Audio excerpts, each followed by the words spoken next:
क्या हुआ है कि इसकी वजह से हरिद्वार के संतों से अपील करनी पड़ रही है? देखिए, मैं तो हमेशा ही हरिद्वार आता रहा हूँ। आप पहले से देखते रहे, मैं तो संत समाज का आशीर्वाद हमेशा ही चाहता हूँ। लेकिन इस समय देखिए, आप देख रहे होंगे लगातार पिछले 3 सालों से दिल्ली में कोई भी अगर इस्लाम का जिहादी पकड़ा गया है तो उसने अपना टारगेट नरसिंहानंद सरस्वती को बताया है। पहली बार जैसे मोहम्मद, जो इसकी साउथ एशिया की सबसे बड़ी ताकत है, जिहादी ताकत, उसने एक आदमी को मारने के लिए अपना पूरा नेटवर्क लगाया हुआ है। परसों हमारे मंदिर में मुझे मारने लोग पहुंच गए थे इस्लाम के जिहादी भेष बदलकर, तो मेरी मौत तो तय है, क्योंकि मानव के इतिहास में इतना उन्होंने किसी भी सिर का मूल्य नहीं लगाया जितना मेरे सिर का लगाया है इस्लाम के जिहादियों ने। तो मेरी मौत तो तय है, लेकिन मैं चाहता हूं कि मेरे जीवन का एक एक क्षण, एक एक सेकंड मेरे जीवन का अब सनातन धर्म के काम आए। तो मैं संतों के चरणों में ये निवेदन करने आया हूं कि अगर मेरी मौत इस्लाम के जिहादियों से होने वाली मौतों में आखिरी मौत हो तो ये सनातन धर्म के लिए बहुत शुभ होगा। मैं किसी से ये कहने नहीं आया हूं कि मुझे बचा लो, मुझे बचने की जरूरत नहीं है। मेरी मौत का दिन मेरी मां और महादेव ने फिक्स कर रखा है। जिस दिन मेरी मौत का दिन है उसी दिन मैं मरने वाला हूं। लेकिन मैं भारत के संतों से कहना चाहता हूं, संत सबसे बड़ी शक्ति होते हैं। किसी भी समाज के लिए उसके धर्मगुरु सबसे बड़ी रीढ़ की हड्डी होते हैं। अगर ये रीढ़ की हड्डी कमजोर हो जाएगी तो शरीर ढह जाएगा। मुझे नेताओं से और संगठनों से अब कोई उम्मीद नहीं है। मैं केवल संतों के चरणों में यह अनुरोध करना चाहता हूं कि संत समाज के लोग खड़े हो जाएं और सनातन धर्म को बचाएं।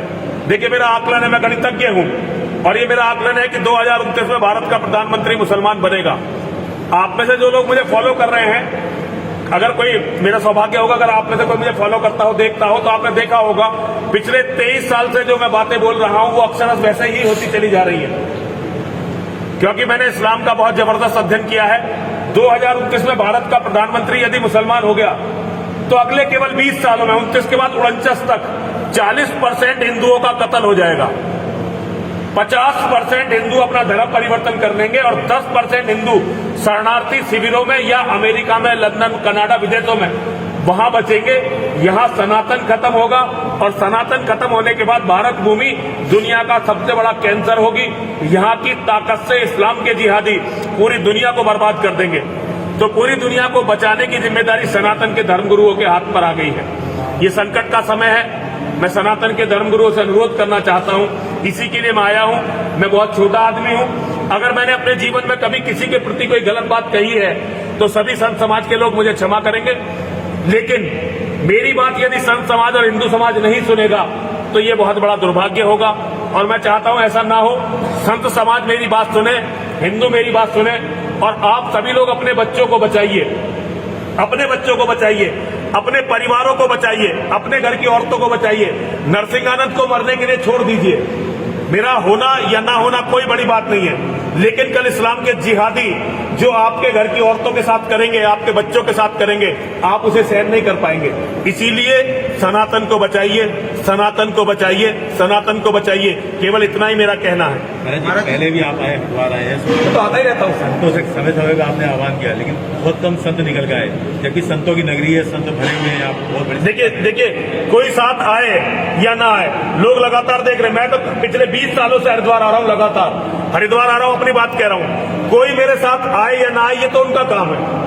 मैं योगेश्वर का भक्त हूं, योगेश्वर का अनुयायी हूं, और योगेश्वर श्री कृष्ण ने मुझे आदेश दिया है कि मैं अपना कर्म करता रहूं। उसका परिणाम क्या निकलेगा ये योगेश्वर जाने, ये मेरे हाथ में नहीं है। मेरा केवल इतना ही है कि मैं अपना कर्म करता रहूं।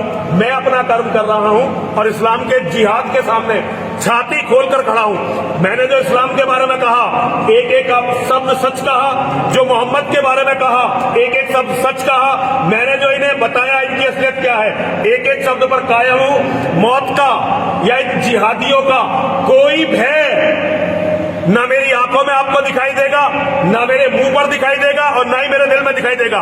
मैं मरने के लिए निकला हुआ हूं, लेकिन मैं ये चाहता हूं कि सनातन के मानने वालों का समाज मेरी मृत्यु का सम्मान करे, मेरे बलिदान का सम्मान करे।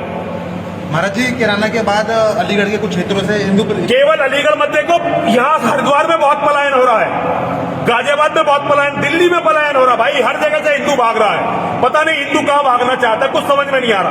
बहन बेटियों को छोड़ के भाग रहा है, घर संपत्ति को छोड़ के सब छोड़ के भाग रहा है। पता नहीं साले कहां तक भागेंगे ये हिंदू। भाई, कहीं तो रुको, कहीं तो लड़ो। पूरी दुनिया में केवल एक कौम रह गई है जो इन जिहादियों से पिटती है। जरा से यहूदी नहीं पिटते, बौद्ध नहीं पिटते, ईसाई नहीं पिटते, कोई नहीं पिटता इनसे। पता नहीं कैसे हिंदू कौम ये 1400 साल से जागी नहीं, कब जागेगी कुछ समझ में नहीं आ रहा। लेकिन मेरा निवेदन है, जाग जाओ भाइयों। अब अंत आ गया। अब भागने के लिए जमीन खत्म हो गई है। अब तो भागने के लिए जमीन खत्म हो गई है। गंगा मैया भी शरण नहीं देगी। गंगा मैया कहेगी इतनी लाशें तो कहां समाएंगी। अब भागने के लिए जमीन खत्म हो गई है। भाई जाग जाओ, जाग जाओ, जाग जाओ। वीडियो को लाइक शेयर करना ना भूलें और हाँ, अभी तक आपने हमारा चैनल सब्सक्राइब नहीं किया तो सब्सक्राइब जरूर करें।